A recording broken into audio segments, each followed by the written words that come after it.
It's 5 o'clock on Wednesday and it's time for A Crying Ryland Magic Review Show. I'm Craig. I'm Ryland. Welcome back to another review show right here on Magic TV. We got 5 reviews this week. The 5. thing is, it's not 5 o'clock on a Sunday. On the Wednesday. It's 1:18 on a Sunday. It is 1:18 on a Sunday and we have Zelda waiting for us, so we're going to do this quick, aren't we? Yeah. We got 5 tricks. We got 5 tricks. 5 tricks that we're going to be reviewing this week. 5 new tricks.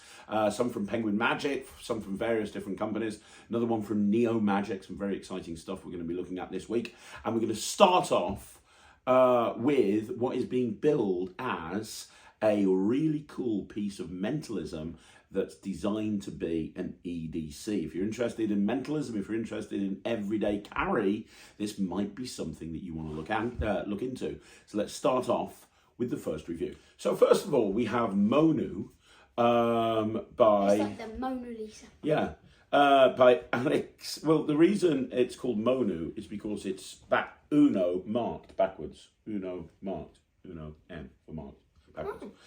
It's by Alexis de la Fuente, who, and I'm really sorry if I butchered your name. I'm a big fan of this guy's magic. He's put a lot of stuff out over the years. Got a really good review show as well. He does reviews online.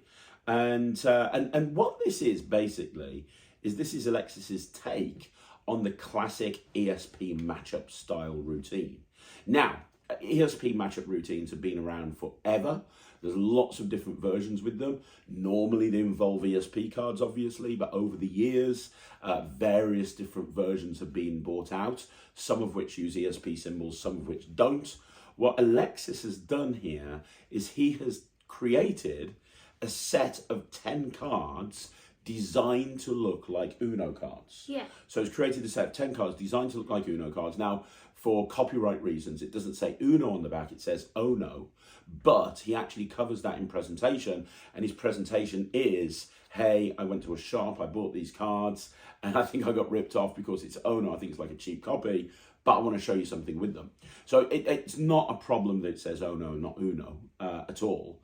But what you have here is you have the ability to do the classic ESP matchup, but with cards that everybody is aware of. Because let's be honest, not everybody knows. Imagine if you could play Uno with marked cards. Oh, you'd just never lose. Somebody should make a marked Uno deck. That'd be brilliant. But yeah, seriously, the classic ESP matchup, it's been around for a very long time. Now, when Ryland looked at this, you've never done an ESP matchup routine, have you ever?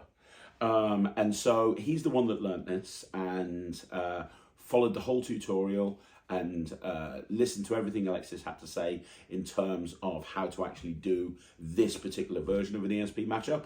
And you're going to see it now. We're going to do a full performance. Ryan's going to show you a performance of this to Thea. And then after the performance, we'll talk about what the trick's like. Hi, so I'm here with my sister Thea. Now, Thea, you know I like playing Uno? Yes. One time I was on holiday with Daddy and I bought some Uno cards. Now the thing is, it only came with 4s and it was called Ono. What? And I think I can tell why that is. So we've got the cards, take your cards. Is it because there was only 4? Yeah. Numbers. Yeah. So I just want you to shuffle the cards, however you want. Don't let anyone else see. And no, we're not playing a game of Uno. Oh, why? Because it's a trick. Okay. Anyway, tell me when you finish shuffling. Finished. Finished. Okay, so what you're going to do is I'm going to place any card that I want, and you're also going to place a card on top of mine. So if I place one, you place one. Anyone? Stop looking. Stop looking. I'm going this one. That one. Okay, now I'll place one. I'm going to get ready. I'm going to place that one. Now you place one. You're going to go for that one. Now I'll place one. You place one. Next. Like that. I'll place one. You place one. I'm getting ready every time. Okay. Now Thea, you see this one? On the count of 3, I want you to turn it over. 1, 2, 3. You see they're both green. That's cool, right? Now, Thea, you see the cards. These are your cards. Yeah. I want you to take your cards. Hold them. Don't let anyone else see. Don't you look either. Right. So you pick any cards that you wanted and you turn them over. And you didn't turn them over, but you put them down. And you put them down after mine. Are you ready? So every time I say 3, I want you to turn it over. 1, 2, 3. 1, 2, 3. 1, 2, 3. 1, 2, 3. And you can see What? that they all match. Okay, so first of all, great performance, right? Few things that I want to say about this. Now, first of all, you've never done an ESP matchup style routine before. Now, the one that Alexis teaches is very much a jazz ESP matchup, in that you kind of go in different directions depending on what the audience does. Yeah. How difficult did you find that to learn as someone who's never done this before? It was easy. It was easy. Easy. Because the thing that some people have a problem with when they do this type of thing is kind of just thinking on the fly and going, okay, this has happened, this needs to do this, now you need to do this. Did you have any issues with that, or is it because you seem to pick it up really quickly? Yeah, because I've actually learned the principle before. Have you? Yeah. Oh, I've done 2 different things with that. okay, fair enough. Didn't know.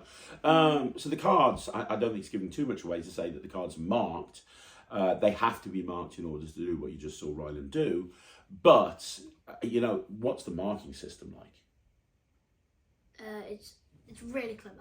It is And very. no one's going to see it. No one's going to see it. It's not like a traditional marking system. You can do the riffle test and you're not going to be able to see anything. You literally, but when you know how they're marked, even You somebody see with it. bad eyesight like me, you can see it immediately, can't you? Yeah.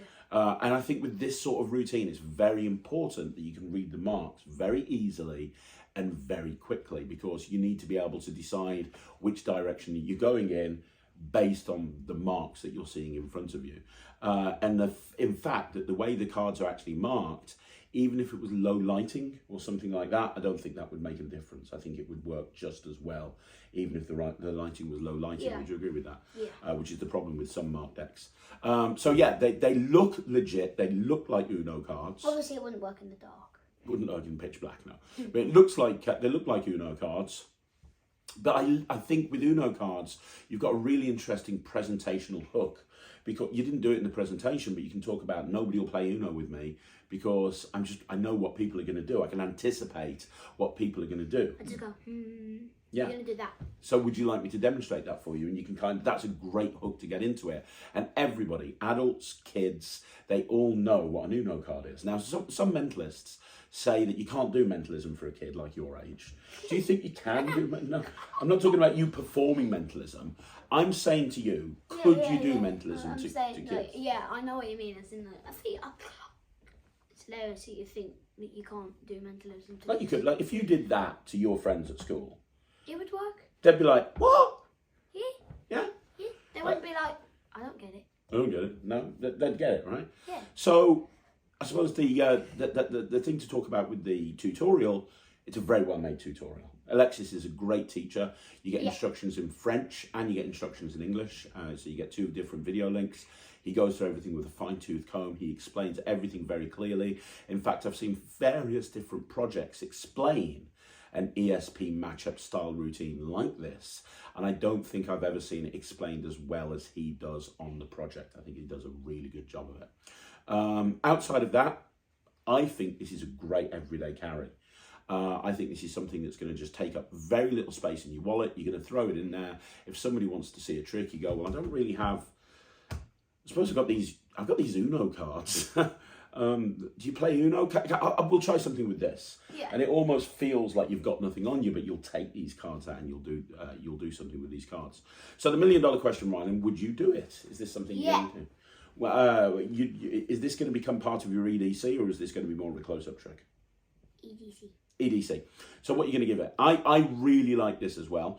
Now, I'm not going to do this, but the only reason I'm not going to do this is because I have a prop that I use for ESP matchup routines that I'm very, very happy with, that doesn't use ESP cards, that I can't really talk much about because it might be marketed at one point, but it's something that I wouldn't deviate from because I've got a preferred way of doing it.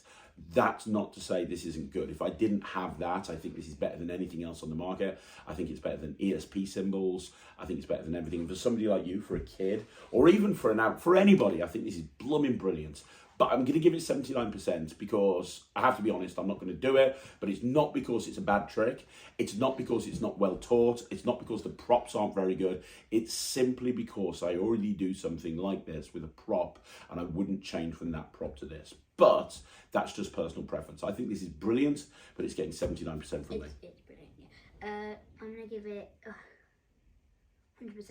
100%. You said to me immediately, this is going into my wallet. Yeah. And if you want to learn an ESP matchup, by the way, I've never seen a better source to learn an ESP matchup routine than what Alexis has put here. So that's the first review. Monu, it's really good. It's available from all good Magic dealers. We're now going to move on with another routine. Okay, so the next routine we are going to be looking at, the next trick we're going to be looking at is M Prediction by Mickael Chatelain, the cleanest prediction you have ever seen. Cleanest prediction you ever seen. I'm going to show you the performance of this. Ryland's going to do a performance of this again on Thea in a second. This is clever. Yeah. This is ridiculously clever. I have reservations about it. I don't know if I'm going to do it though. No. It's really good. I just don't know if I'm going to Yeah, I've got reservations about it. But before we talk about the reservations, we're going to perform it. Yeah. So I say you're going to perform it. I'm going to perform it. So we're going to get Ryland to perform this. You're not even and in then- the video. I'm not. Ryland's going to perform it to Thea, and then once Unless I he's see a performed, finger. yeah, could be. And then once Ryland's performed it, we'll talk about the pros and cons. Hi, I'm her my sister Thea. Hi. Now, Thea, I've got 5 cards here. Yes. Yeah, they're ESP cards. Now, I've also got a prediction on the box that I keep them in. Okay. Now, you can see that they're all different. You can see they're all different, yeah? So I'm going to take them all like this. I'm going to pick them up. I'm going to give them a cut and I'm going to shuffle them like that. So I'll cut them, I'll shuffle them like this. Are they shuffled, yeah? Yes. They're shuffled. Right, so I'm going to lay the cards out. I'll put some like that. We can put one down like that. We can put one down there. We'll put this one down here. And then we'll put this one down here. Now, these are all in a random order, aren't they? Yes. Yeah. Now, what I want you to do is I want you to name a number between 1 and 5. Probably 4, please. 4. 1, 2, 3, 4, 5. So that's 4. Yeah? Let's turn it over, see what you got. You got the cross. Now, if you actually look, you can see that this prediction we've had here the whole time was indeed a cross. So that's the trick. Now, let's talk about what's good about it first of all. First of all, I have never seen a method like this before. This is a very clever, quite fooling method where you can show, like you were doing that for Instagram, so you wanted to do quite a short video. But if you did it as a longer thing, you take the cards out of the box, you show them, you lay them out in a row. It's very, very clean. Yeah. You show 5 ESP cards, you show a prediction, the prediction's put openly to one side.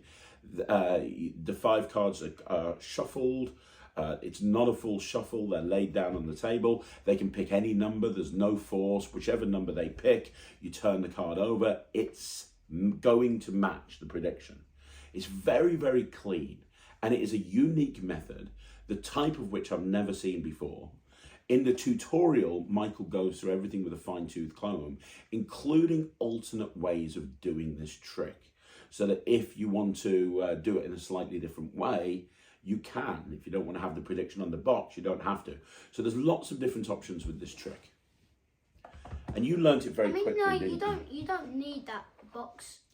No, you don't. I mean, that's You what could the... you could if you have a wallet with like a compartment that's not zipped, you could have it. You just have the card on your wallet and then you just slide it.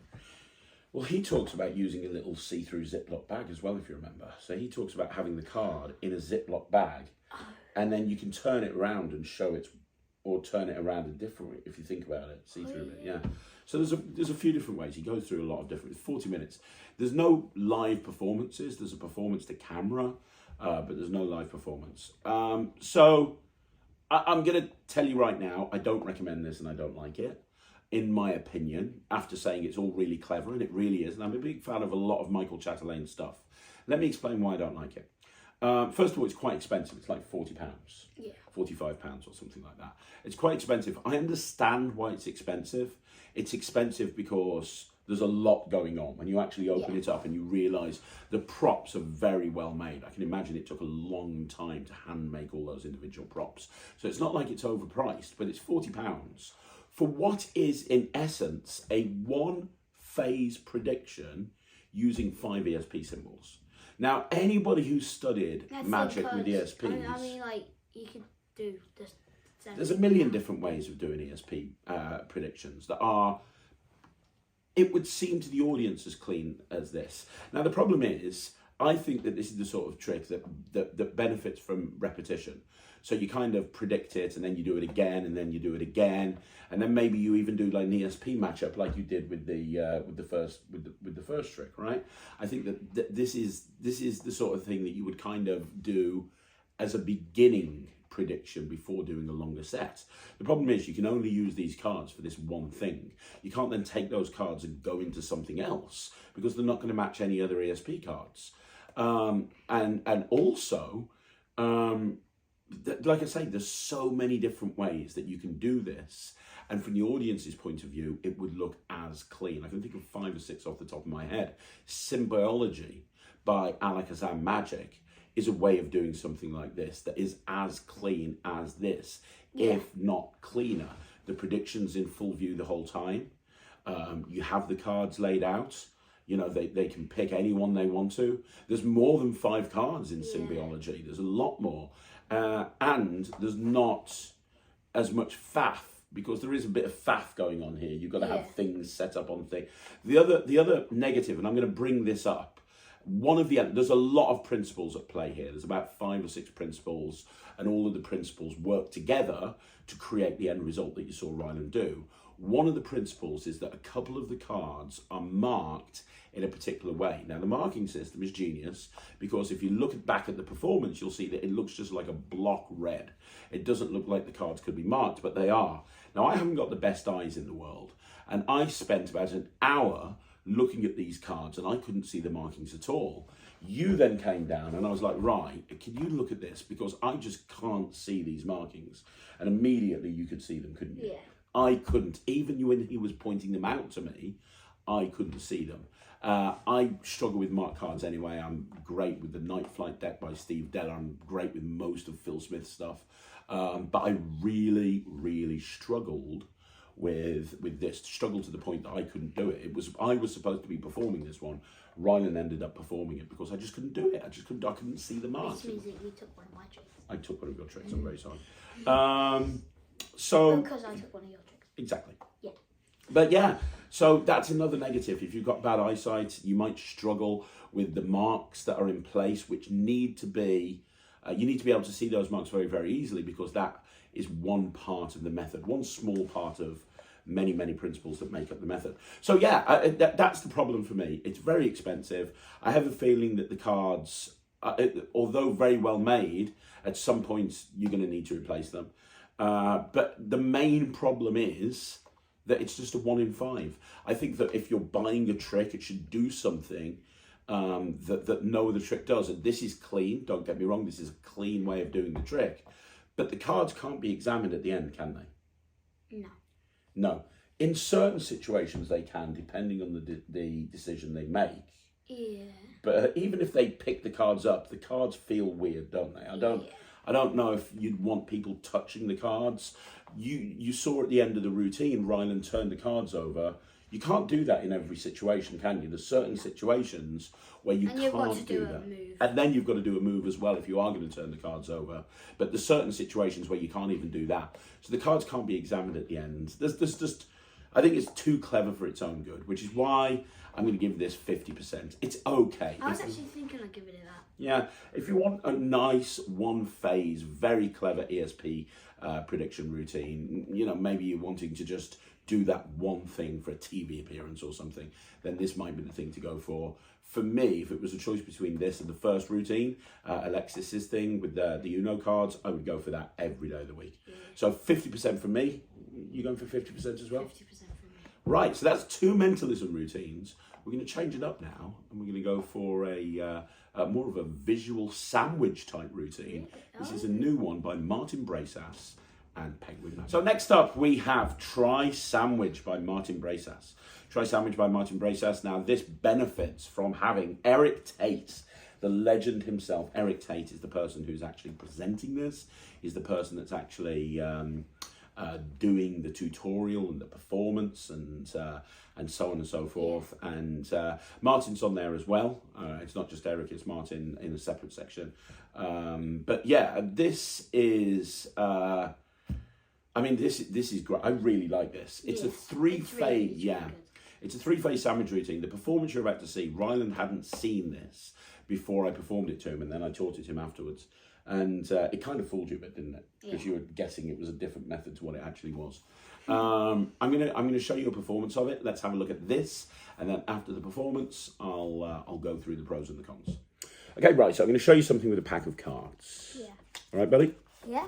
Now you'll notice that I conveniently took the jokers and I put them there. We're going to get back to the jokers a little bit. I'm going to put them over there, okay? Put the box out of the way. So, 52 cards. More importantly, 52... Possibility. Boom. You know all my lines, even the bad ones. So we're going to have 3 cards picked. You're normally meant to do this on 3 people, but I'll do it on just you. So say stop. Stop. That's great. So we're going to put card number 1 there. And we will have another card picked. So just say stop. Stop. You sure you want to stop right there? Yeah. It's card number 2. And again, just say stop. Stop. We're going to put that card right there.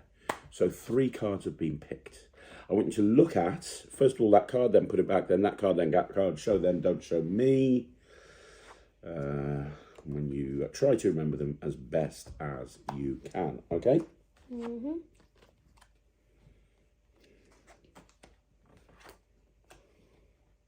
You got it? You're going to try your best, yeah? Mm-hmm. Okay. So the first card, just say stop anytime you want to. Stop. There, put that card back there. Which one? This one? No, that one there nearest me. There you go. Very important you remember that card, okay?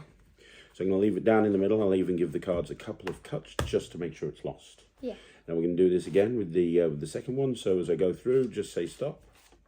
Stop. There, put that one back there. You happy with that one right now? Yeah. I'll leave that one in the middle and I'll give the cards a couple of cuts. And the last one, we'll do it slightly differently. Just say stop. Stop. Put the card back there. And we'll leave the cards down in the middle. Is that fair? Yeah. Now, I have no idea where your cards are. They are somewhere, but I Yeah. don't know where. I don't need to know where they are. You know why? Why? The jokers are going to find your cards. Really? Seriously, the 2 jokers are going to find your cards. Now, look, just 2 jokers, yeah? I'm going to go really slowly. Watch. If I flick the 2 jokers over and I do this and I snap, with any luck, 1 card appears in between the 2 jokers. Wow. That is the 7 of spades. Was that your card? Was that one of your cards? Yeah. So I found one of your cards using the jokers. Is that pretty good? Yeah. Let's see if I can do it again. Watch. The second one, I'll find the second card without even touching the deck. Watch. Okay. Done. Hmm? No, you know that was the 7 of spades. Yeah. Well, now it's the 8 of spades. Oh. Was that one of your cards as well? Yep. Amazing. The last one, we're going to go really, really hard. I want you to, we're going to cut about 1/3 of the cards there. Is that fair? Yeah. And we're going to put a joker on top, okay? Yeah. Now cut about another 1/3. 1/3 of that or half? Yeah, 1/3. So we've got, so we're ending up with 3 packets. Okay. Put it on top. Yeah. And then take that joker and put it face up on top. Yeah, and then put the rest of them on top. Put the rest of the cards on top. So in other words, we have those jokers in 2 different places. Yeah. To find the last card, I just snap my fingers. Do you know what happens? No. Look. They've come together. What? They've come together right there. Even though you put them down into the middle, they've come together right there with one last card. King of spades. Was that your card? Yeah. Boom. So, I mean, I love multi-phase routines. And this is a multi-phase sandwich routine where each phase builds. For those of you that know, the first phase is a little bit like club sandwich. but then goes in a completely different direction for the second and the third phase. And there's only one gimmicked card, and that card is gimmicked in like two very different ways. The first way that it's gimmicked allows you to do the first two phases. The second way it's gimmicked allows you to do the final phase. But even though you only need one gimmicked card, you get the whole deck. So you get the whole deck, so you're good to go out the box, you open it up, and you're ready to go into it. The reason I say there's only one gimmicked card is because it's very easy to go from this routine into any other routine that you want to do. Yeah. Because you're left with one gimmick card, it's very easy to steal that one gimmick card out. If you get this in a few tutorials, yeah, or card magic. Mm-hmm. Yeah, exactly. You go. Yeah, exactly. So you could. As long as it's not long and boring like yours. Oh, of course, my long and boring card tricks, yeah. But you're left with a regular deck of cards that you can go into any routine that you want to go into. I love that moment at the end where, you know, you've got that final moment where the jokers come together. I really do believe that with a multi-phase routine, each phase should build. And that's what you have here. The first phase, where the two jokers are dropped on the deck and then boom, the card appears in between it. That's great. The second phase, where the card changes in between the jokers without you touching anything. And then the final phase, where all the jokers come together to find the final card, is great. Really, really, really good. There's nothing difficult in there. Eric and Martin go through various different ways that you can do this routine. And, you know, Martin, for example, uses a timing force style force when he's forcing. Eric goes through a couple of others, including the rollover force and a couple of other different ideas and handlings. So it's very well explained. You will be able to do this very, very quickly. Even if you don't do many card tricks, there's not really much in the way of sleight of hand. If you can do a force, if you can do a double undercut, really that's all you're going to need to do with this. It packs small, it plays big. The reset is about 5 seconds. So if you want to go into the routine again, it'll take about 5 seconds to reset. That's why it makes such a good opening routine. And it does make a really good opening routine because it involves lots of people. You have 3 people pick cards. You're finding each card. It's quick. It's visual. You don't need a table. I was using a table, but you don't need a table. Yeah, there's multiple live performances, as you would expect from a Penguin product.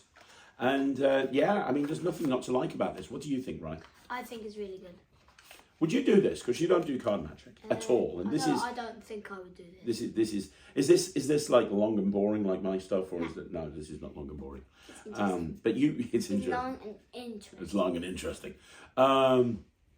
Yeah, I knew you wouldn't do this. You're not really a card trick guy, are you? You're not really a card trick guy. You sound like Batman. Yeah, I've got a bit of a husky voice. It's because I've worked every day this week doing stage shows in front of lots of people. Yeah, tell all your friends about me. I'm Bat Dad. So yeah, I like this. I really like this. This is going into my act. I think that this is solid. This is a really solid trick. I've always liked sandwich tricks, and this is a great way to take a classic like club sandwich and really, really push it in a different direction and give it a kicker ending that nobody ever sees coming. It's why I'm going to give this 90%. I love it. I'm definitely going to do it. It gets 90%. 79. 79%. He's not going to do it. He's not going to do it. But that's the highest mark that we can give something. Good. Yeah, it's really good. If you like card tricks, it's a fun routine to practice. If I get card tricks, it will be 100. Oh, there you go. There you go. It's a fun card trick worth practicing. Definitely worth practicing. But yeah, 79% from Ryland, 90% from me. Now let's go on with another mentalism trick. Okay, so next up we have Ultimate Princess by Vinny, Sagoo and Neo Magic. Ultimate Princess. Oh yeah, because it's Princess. Yeah, of course it's based on the Princess card trick. I like Vinny's stuff. We've reviewed quite a lot of Vinny's stuff in the past. No, you know the nostalgia trick. You know nostalgia. Yeah. You know one of the special discs actually has a trick like that. Oh really? Yeah. So like it comes with an extra disc, yeah, and you have it when you put it in. It's like think of it like says it's like a bunch of smiley faces, and it says this is little kid with a big top hat and you can't see, and it's like hi, and it says think of one of these cards, And then when he turns it over, he says your card has vanished. Got you. And there's one of the cards. Well, the Princess card trick It's has like been that. around forever. I mean, my favourite version has come out recently by Wayne Dobson and Wayne, one of your favourites, Wayne Dobson and Mike Sullivan brought out one about a year ago. But we have here the Ultimate Princess. Like I say, I'm a big fan of Vinny Sagoo. He says on here, 5 cards are shown, 1 card is mentally selected. In an instant, their card's turned over. Another click of the fingers and it's completely blank, and all the cards turn blank. So, I'm not going to say anything about this just yet. I'm going to show you a performance. So, this is a performance to camera of Ultimate Princess by Vinny Sagoo. So, Rye, I've got 5 cards here. I'm going to spread them out here. Can you see all 5 of them? Yeah. Can you think of one of them for me, buddy? Yeah. Think of one of those cards. You got one? Yeah. Okay, don't tell me. I'm going to make a prediction. I'm going to take it under the table. I'm going to turn one over. That one. I think I've got it. If I turned your card over, would that be good? Yeah. Check it out. I've turned one card. Was that your card? Yeah. Pretty impressive, right? Yeah. Turned one card over, it was your card. The thing is, not only that, I made your card go. And when I say I made your card go, I mean it. Do you know how come? What? Because your card actually has gone. What? I know, your card has gone. But just in case I didn't get your card, if I snap my fingers, do you know what happens? What? Every single one of these cards on the front and the back turns blank, and all we've got are these blank cards. So that's yeah. So that's the trick. I'm gonna be honest with you. You think you like it? It's alright. Look, okay. It's right. No, you said you liked it, and that's No, fine. it's good. It's good. I don't like it. It's not that bad, but it's still good. I don't like it. And I'll tell you. It's, Come on, mate. You can no, have it's your own hard opinion to on do, this. but it looks good when you do it right. Right. Now, here's the thing. This It's is true. what. It is. Fine. Okay. That's cool. I'll tell them why I don't like it. You can tell them why you do like it. I don't like it because look, the princess card trick has been around forever and a day. Nothing wrong with the princess card trick. It works. It's fine. What we have here. The trick's a bit hard to do, but it looks really good. You when have the do it 5 right. cards. Now, normally when you do the princess card trick, there's a little bit of cover that's not there, so you need to be careful how you bring the cards out at the beginning, but whatever, that's by the by. You have them think of a card. Now, the ad copy says, in an instant their card has turned over. Now, technically it could be in an instant, but in reality it's going to be very difficult to do what you need to do without taking the cards away for a second. In fact, even in the tutorial, Vinny says, if you're standing up, put the cards behind your back and then bring them back out. I did it sitting down. And the problem is, at that point, people could think that maybe you've switched the packet. Maybe not, maybe they could. But it's not really in an instant if you have to take them out of sight for a minute, which is what the tutorial recommends that you do. But whatever, you then show that the 1 card has turned over, as in the princess card trick, which is a great trick in its own right. Now you've got this moment where the card turns blank, and you've got the moment where all the other cards turn blank. But in order to do that, and I'm sure you guys picked up on this, you're having to do at the end of frustration counts. And you've also got a discrepancy in terms of the amount of cards that are there.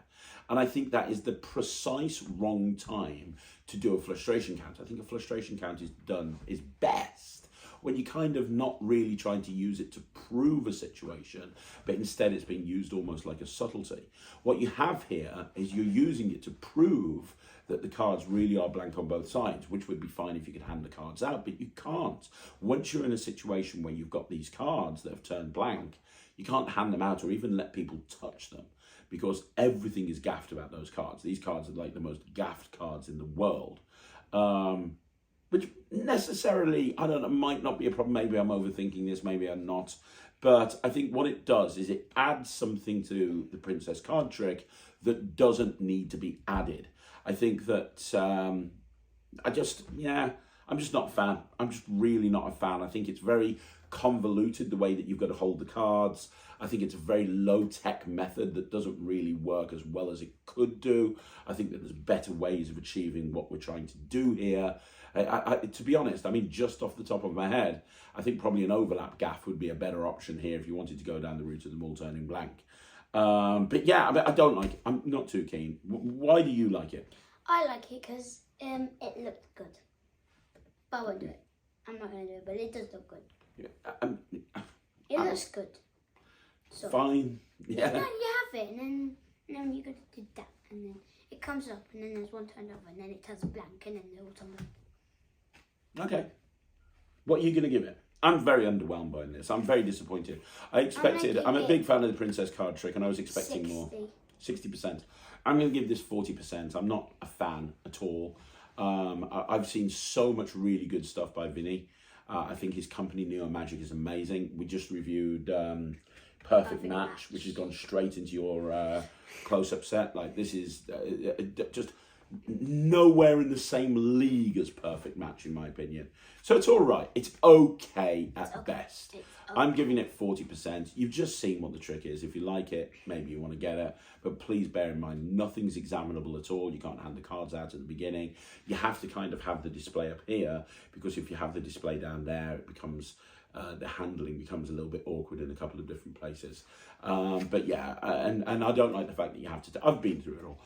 60% from him, 40% from me. It's okay, but it's not great. It's not like Okay, so the final trick we're going to be looking at today is My Poker Collection by Martin Braessas. My Poker Collection by Martin Braessas.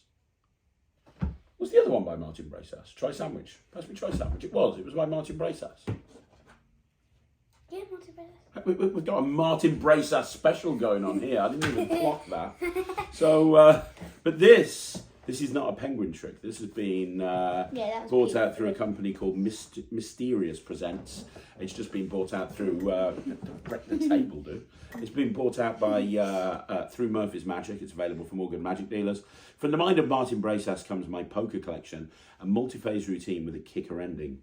First effect, the spectator picks a card that matches your collection. That's actually a bonus routine. Second effect, one at a time, the cards turn over in an elegant and super magical way. Third effect, you change into a royal flush. Yeah, it's about right. There are multiple different routines on the project, some of which use a certain substance in order to make it a little bit easier. Is it substance in liquid? No, I'm trying to be vague. And some of the routines don't. I'm going to show you my favourite routine off the project right now, which doesn't involve a deck or anything. It literally just does it as a packet trick. So I'm going to show you this right now so you can see exactly what it looks like. And then after the performance, I'll explain all about what we think. So, I collect playing cards, as you know. Yeah. You collect playing cards, I collect playing cards. And my favourite card is the Ten of Spades. Is it? Well, no, it's really the Ace of Diamonds, but I'm pattering, right? I'm lying. I'm presenting here, buddy. I'm presenting, all right? My favourite card is the Ten of Spades. Just go with it. And I've took 5 cards from my 5 favourite decks. I've got hundreds of decks, but I took 5 tens, my favourite card, from my five favourite decks. And I want to show you something. Are they really your 5 favourite decks? No, I'm presenting and lying, but, whatever. I'm going to put this one over here. This has got a funky little greenback. And I'm going to show you something with these 4. Oh my god, it's literally a bicycle. It is. It is a bicycle. Watch this. If I snap, one of these 10s turns face down. Now if I snap again, now I've got 2 10s that have turned face down. 2 face down and 2 face up. How cool's that? That's cool. Now if I take this one and flip this one over, I wait a second, and now all 4 10s turn face down. That's 1, that's 2, that's 3, that's 4. Now that's a pretty good trick, right? Yeah. How they all turn face down. Yeah. But if I take this 10 and I snap my fingers, do you know what happens? What? Well, what happens is this turns into a jack right here. This one here turns into a jack. This one here turns into a 10. Ace. This is a queen. This is a king. And I have a perfect royal flush. In spades. So that was one of the handlings from My Poker Collection. Now, at the beginning, Martin goes through his inspiration and he goes through the history and the crediting. And one thing that he credits quite extensively is NFW, which makes sense because there are certain similarities. Yeah. There are certain similarities between this and NFW, but by using extra cards, what Martin's done is he's been able to clean the whole routine up, and he's been able to add some extra visuals in there so that when the cards turn over, they turn over one at a time. Now you get all the gaffed cards that you need in order to be able to perform this. All of the cards are custom printed for this particular routine, and you get absolutely everything that you need. It's like a 5-second reset at the end. You don't require a table. It's relatively easy to do. There's multiple handling. So like Martin says at the back of these things here, you can have this as a prediction. So you can start off by putting your packet trick there, having someone pick a card, and then showing that the cards that you've got here match the card that they picked, and then go into the routine. Also, without giving too much away, there's a substance that's included on one of the cards that's a similar substance to what was included in NFW. However, Martin goes through multiple handlings where you don't need that substance on there. And having reviewed the whole project, I actually decided against using that substance. I went for one of the other handlings because there's a cleaner display of the 10s at the beginning. You can very cleanly show that you've got 5 10s before going into the rest of the routine. So the nice thing about this is there's multiple different handlings. You pick the handling that you feel would work best for you. You pick for the routine that you think would work best for you. Most of the routines are kind of similar in that the cards are turning over, but there's various different ways as to how you would actually get there. You know, some of the routines require more sleight of hand while others don't. They're not examinable at the end, so that's something you might want to bear in mind. But to be honest, the way that I look at this is one of those routines where, you know, you kind of have the finale where you've got a royal flush, and then you just put the cards away and you go into something else. It could be. I think it could be used as a finale. Yeah. Like if you do a series of card tricks and then you do that. Yeah. I think you could do that. But what's nice about this is it's really quick and it's really visual. Yeah. It's like super quick, and it's very clear to follow. It's a little bit like, it's kind of like a cross between Wildcard, like a lot of John Bannon stuff, because he does a lot of routines where he ends up producing a royal flush, and also a little bit like Twisting the Aces, because the cards are turning over one at a time. There's a lot of similarities to other routines, but this is a really fun, cool visual, and it's relatively easy to do as well. What do you think of it, Ryan? Because you don't really do packet tricks that much, although you do Twisting the Aces and stuff like that. So you do know the moves to be able to do all of this. Is this something that you would do, or is this something that you wouldn't do? Be honest. I don't think I would do it. You wouldn't do it. Just because I don't play poker. Yeah. and also, it's a card trick. I don't think it would link up to anything I do. Yeah, it probably wouldn't link up to anything you do, to be honest. And you're right, you don't do many card tricks, and you definitely don't play poker. But one day, when you're older, I have a feeling you might learn poker. And I'll beat everyone. There's certain advantages to learning poker and being able to cheat at poker when you're older, especially when you go to college. If you go to college. You might not go to college. But if you do, you definitely want to learn to play poker. Trust me. I'll get you back on this. As it stands, I really like this. I'm going to give this... this is going to be something I'm going to do. I'm going to give this 92%. I think this is good. I don't think it's as good as Try Sandwich. Yeah, I'm going to give this 79. 79%. You know, Martin Braessas is not feeling the love from you today. 2 really good tricks, 79% for both of them. It's like, yeah, Martin, I really like your tricks, but I'm not going to do them because I don't do card tricks, Martin. So no, afraid not. You're just mean. You're mean to Martin Braessas. I like both of the tricks. I think that the Try Sandwich is more my style of trick, but I'm definitely going to give my poker collection a go as well. So yeah, 92% from me, 79% from Ryland. It's really good. But now we're going to wrap this up. That's no reason. In the back. That's no reason. In the back. That's no reason. In the back. You know, we started doing this review show when you were 7. And when you were 7, you were all bouncy all over the place. You're less bouncy, and yet you still do the bouncy thing. It is another review show in the bag, guys. Thank you once again for joining us right here on Magic TV. We'll see you again next week. If you want to follow Ryland, he is Ryland the Kid Magician on YouTube, Ryland the Kid Magician on Facebook, Ryland the Kid Magician on Instagram. And he posts videos every single day. So if you want to be one of his thousands and thousands and thousands of followers, please go ahead and follow Ryland. He would love it.